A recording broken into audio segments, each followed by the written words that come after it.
नमस्कार दोस्तों। जैसे कि हमारे मन में कई ऐसे सवाल आते हैं कि हनुमान जी को प्रसन्न कैसे किया जाए। संकटों की घड़ी में हनुमान जी को सुमिरा जाता है। कोई भी अगर कार्य ऐसा होता है कि हमारा कार्य नहीं हो रहा है तो हनुमान जी को सुमिरा जाता है।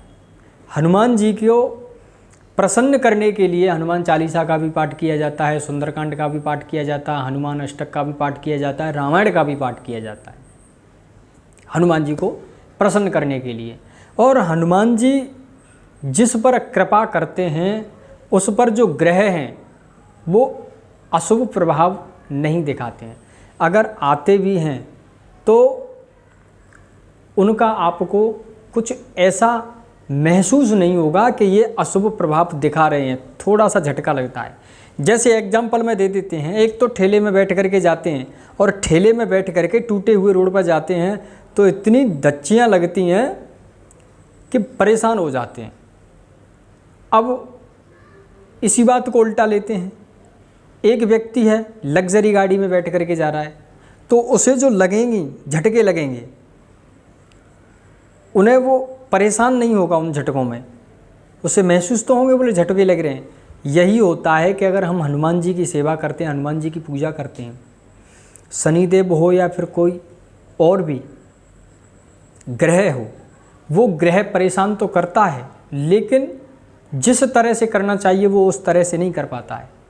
अगर हम हनुमान जी को प्रसन्न करना चाहते हैं, काफ़ी ऐसे व्यक्ति भी होते हैं कि हनुमान चालीसा का भी पाठ करते हैं, सुंदरकांड का भी पाठ करते हैं, लेकिन फिर भी कष्ट भोगते हैं। उसका एक ही कारण है कि हनुमान जी केवल और केवल सत्यता के प्रति अपनी निष्ठा भाव से हनुमान जी की अगर सेवा करते हैं तो सत्यता के प्रति आपको बढ़ना पड़ेगा।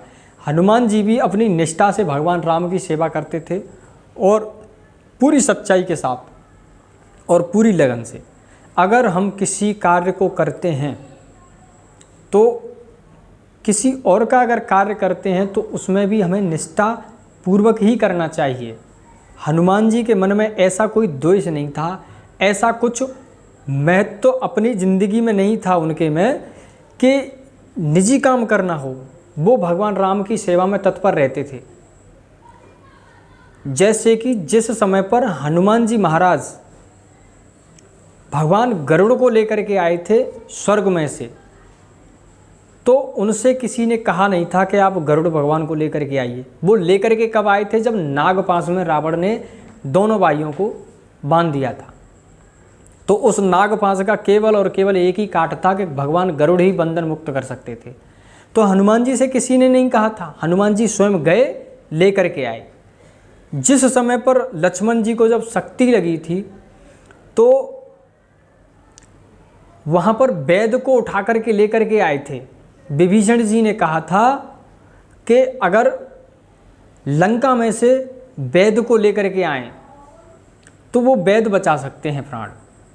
वैद जी का घर समेत उठा करके लेकर के आए। अब वैद जी से पूछा कि प्राण किस तरह से बच पाएंगे, तो उन्होंने कहा कि बहुत ही कठिन और बहुत ही जटिल कार्य है। तो हनुमान जी ने केवल कहा आप केवल बताइए, करना मेरा काम है। हनुमान जी बूटी लेकर के आए, वहाँ पे भी उनसे किसी ने नहीं कहा।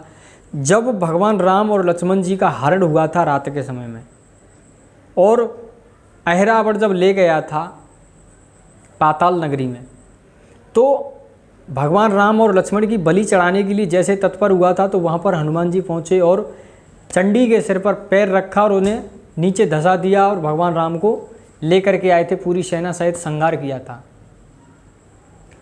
इसी तरह भगवान राम का जब अनन्य सेवक हो और उस सेवक की अगर आप सेवा करते हैं तो आपको भी छल और कपट पहले त्यागना होगा।